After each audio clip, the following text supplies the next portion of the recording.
You are listening to the Horse Radio Network, part of the Equine Network family. This is Debbie Laux, and you're listening to the Horsemanship Radio. Thank you for joining us. Horsemanship Radio airs on the 1st and the 15th of the month, and it's brought to you by Drimee Solarium and MontyRobertsUniversity.com.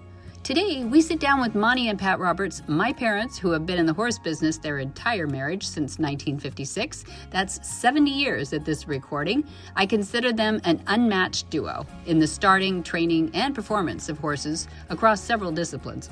A power couple with a depth of knowledge rarely seen in this 2,000-year-old tradition of horse training. Happy anniversary, Mom and Dad.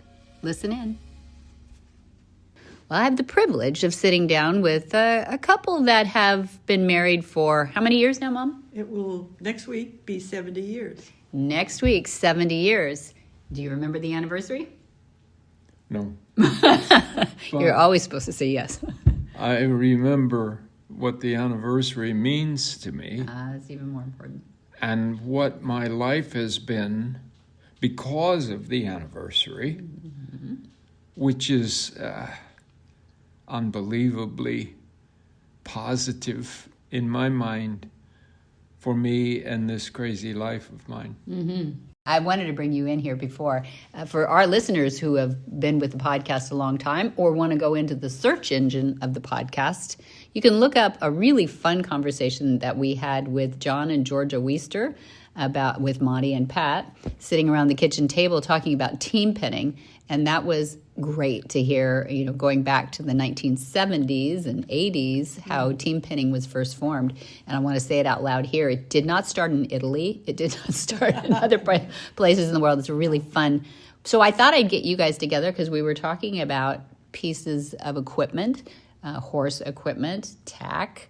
We were talking about side pulls and bits and everything in that family. And I said, I never hear people really analyze what a side pull is. We don't have to define it here, but I think a lot of people have a vision of what a side pull is when you say it out loud. But do we talk about training in a side pull? I don't think so. I think a lot of people use a side pull to avoid maybe putting a bit in the horse's mouth or the equid, what you're riding, donkey, mule, to put something besides leather in the mouth or even metal in the mouth. The side pull can be a lot of different things. Some people think hackamore, but hackamore opens up another can of worms a little bit, right? You've got pretty severe hackamores that can be mechanical, and some people are very frowny on that. And then there's the hackamores of 100 years ago, which are beautifully braided and just works of art. And a horse that can be trained and then perform in a hackamore could be very gentle and intelligent, and in fact maybe eventually figure it out. And then you have less breaks and you won some championships in hackamore, so we could talk about that. How is a hackamore maybe different than a side pull in your mind? Well, the hackamore should be different from a side pull, quite different. About 6 inches different, in that the side pull actually pulls toward your hand from the side cheek of the horse's head, while the hackamore touches the chin at the bottom. Now, not all people do it that way, but that's where it belongs. That's how the old-time cowboys invented it. Was to rub down here on the bottom of the chin, and then when the horse would drop his head to get away from it, you would release the reins and it would be more comfortable. And pretty soon you could just pick up the reins and his head would bow to you, and then they would say, "What do you want me to do? I'm in your hands." Mm-hmm. It was a controlling factor. Mm-hmm. The side pull is also a controlling factor, but it's more with the use of a pull than the hackamore, which is a touch and a scrape at the bottom of the chin. It doesn't have to be painful, though, hackamore? a hackamore doesn't have to be painful. But if you do it right, the horse is thinking it's going to get painful if I don't, and then do something that he's asking me to do. And the way you get that is to put pressure on it with the reins around the horse's neck and just in front of where the saddle would be. And then you touch those reins, and whenever he drops his head toward his chest, you release the reins and let him be comfortable. That isn't what happens on those first days of putting him in a hackamore or a side pull halter. It has to be a little bit more telegraphed, let's say, of what you're asking. Right. And once you find yourself causing the horse significant pain, you're wrong.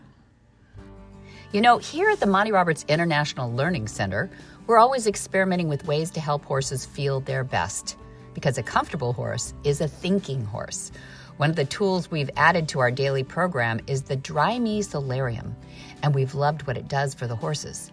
This gentle infrared heat helps relax muscles, increase the circulation, and it's a wonderful way to help horses dry and recover after work. It's the kind of thoughtful care that fits beautifully with Monty's philosophy of listening to the horse and supporting them physically and mentally. So we're really proud to welcome Drimee Solarium as the title sponsor of Horsemanship Radio.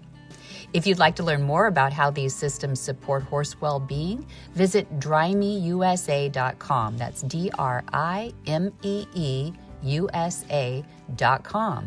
And use the promo code MONTY1 for $150 off your purchase. That's MONTY, the number 1, for $150 off your purchase.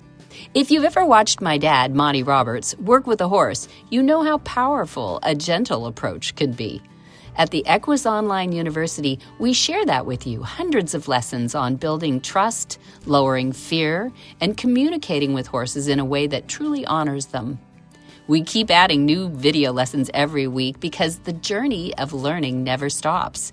It has been incredible to see students from around the world transform their horsemanship through kindness and clarity.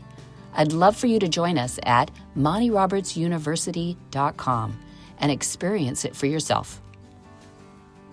You want to keep it below the real pain margin and not do this jerking and pulling and slamming that a lot of people do, and they still do it. But my voice is all over the world saying, no pain. Right. Try to keep away from the pain. And you know, in all fairness, I never have been completely without causing some pain. But I also know that I called that a mistake, that I pulled too hard or something, and I saw the pain action of the horse's head, and then I loosened the reins. And the horses then were my teachers, because there was no other people around teaching that way. They yanked them, pulled them, hurt them, because you have to do that, they said. But when I started showing horses, actually, I started showing horses at the age of 4. Right. That was my first show. So I would say at the age of 8 or 9, I was then doing differently at the horse's head from people in their 20s and 30s and 40s. Yeah. And a lot of them said, yeah, well, he's just a baby. He doesn't know what he's doing. And Ginger was my first horse. And so that was the first one that taught me I'll be better when you don't cause pain than when you do cause pain. And I often caused my father to be angry with me because I didn't use pain, and I let him take that extra step or backing up or whatever I'm asking him to do. And it turned out that he would do anything I asked him to do. So the rest of the world was looking at me and basically saying, yeah, that kid's got something over that horse, and he's never had a problem with him, and he doesn't know what he's doing. I'm trying to teach him to be a little stronger. Yeah, well, I think some people who take lessons from a traditional lesson giver often say the same things today, even, kick him, hit him harder. Yeah. Mm-hmm. Believe me, if there's anybody on earth that shouldn't hold those people responsible, it's me, because I know what they weren't told. Right. And I know what the horse was told that I was sitting on. And so you don't want to blame the horse for being reluctant. And you don't really want to blame the kids because they've been told, give him a yank. Yank on his mouth here. And, oh yeah, that's just a little blood there. Don't worry about it. And basically every horse that I dealt with outside of Ginger had some blood in his mouth at some time or other. Right. And I went completely away from that, and most horses today don't get blood in their mouth.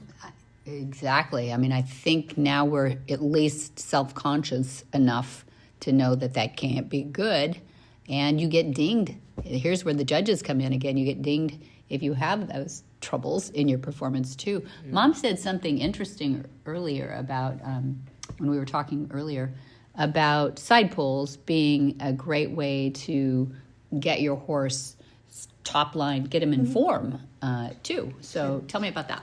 It's very important when you're showing a horse to have a nice headset.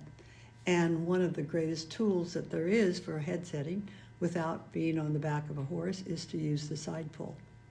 And the horse will learn without someone sitting on his back, probably a whole lot better because he's doing it without any coercion. I think it's just a great way of going. So it sounds like you're talking about double lines. Double lines. And maybe a surcingle or putting him through the stirrups. A surcingle, probably. Yep, surcingle. Yeah. Mm-hmm. Yeah, we use surcingles a lot. It's a great way of going.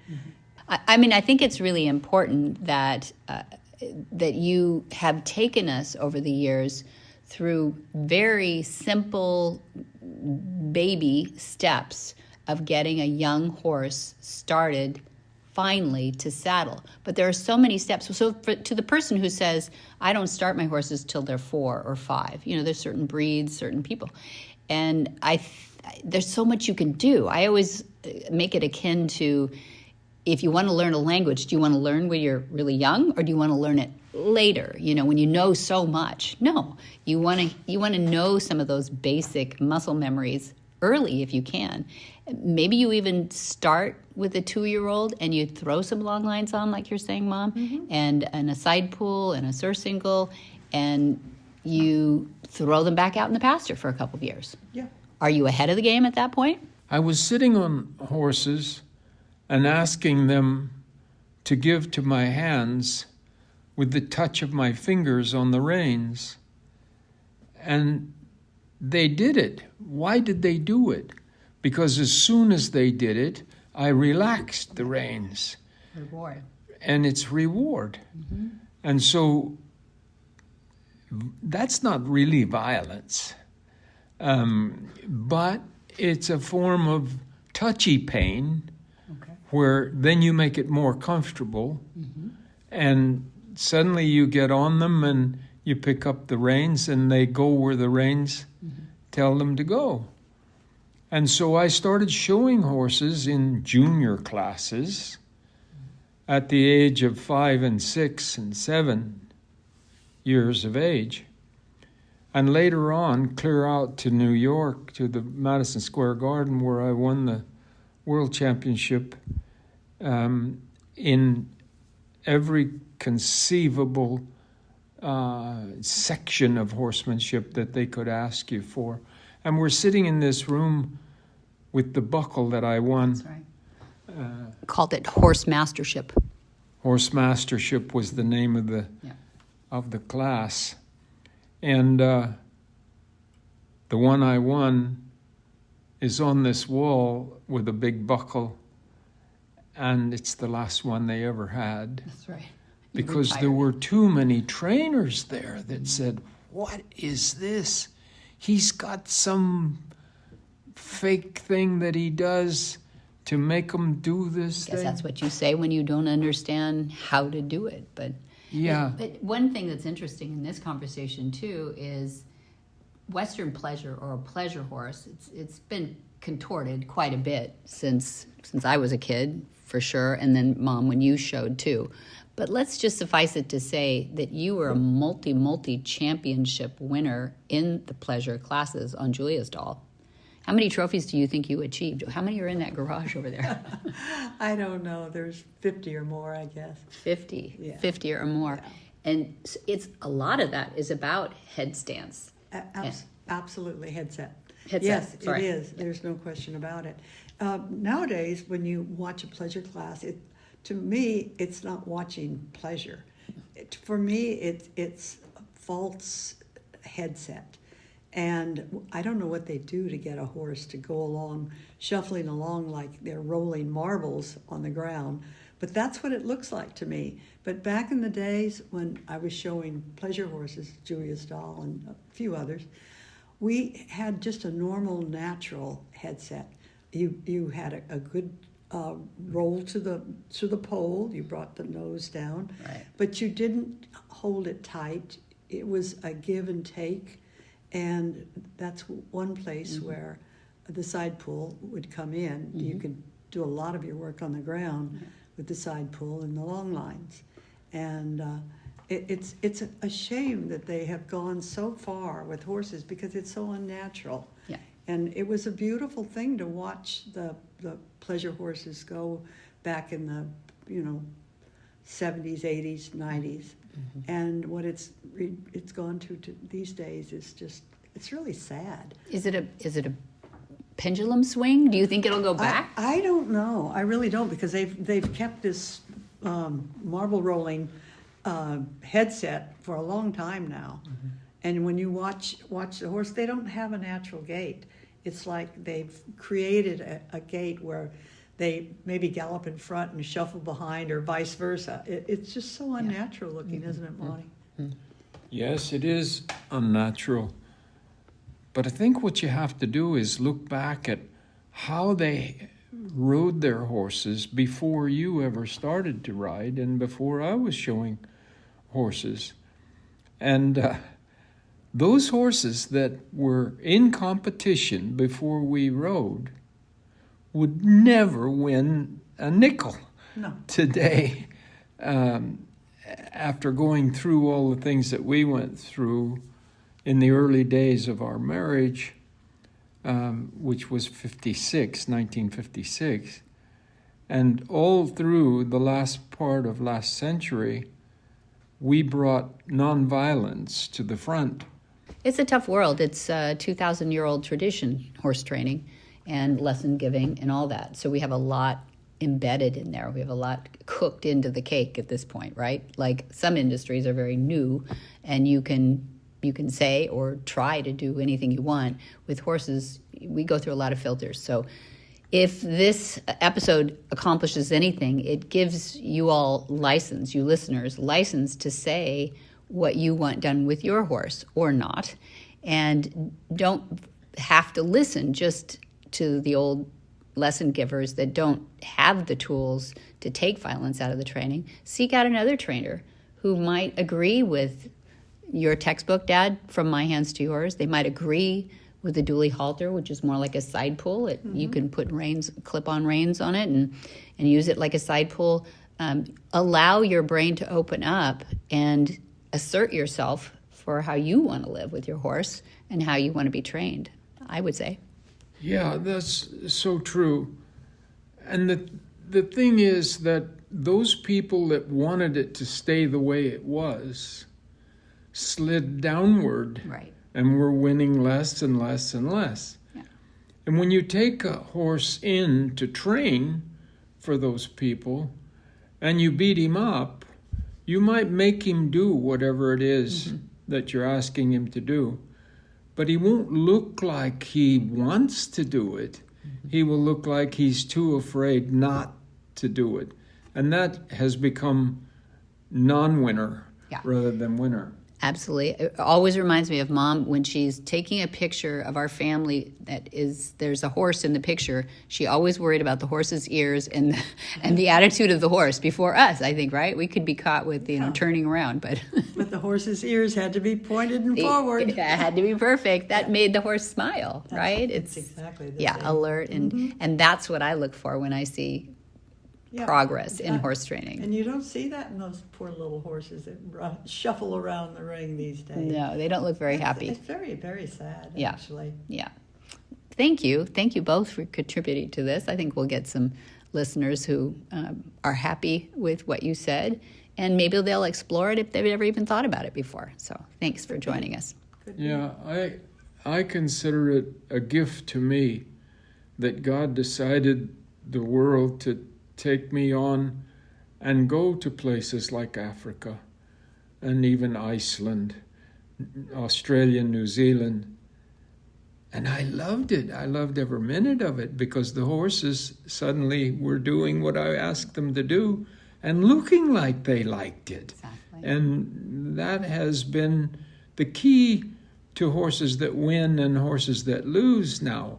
The horse that looks like he likes what he's doing will beat that other horse 9 times out of 10. So there is a bit of selfishness in this for me, but I suppose anything that we learn in life has a bit of that in it, where somebody is better than somebody else as far as the outcome of what you're trying to teach. And the horses are trying to teach us that violence is never the answer. They're doing a good job. Thanks.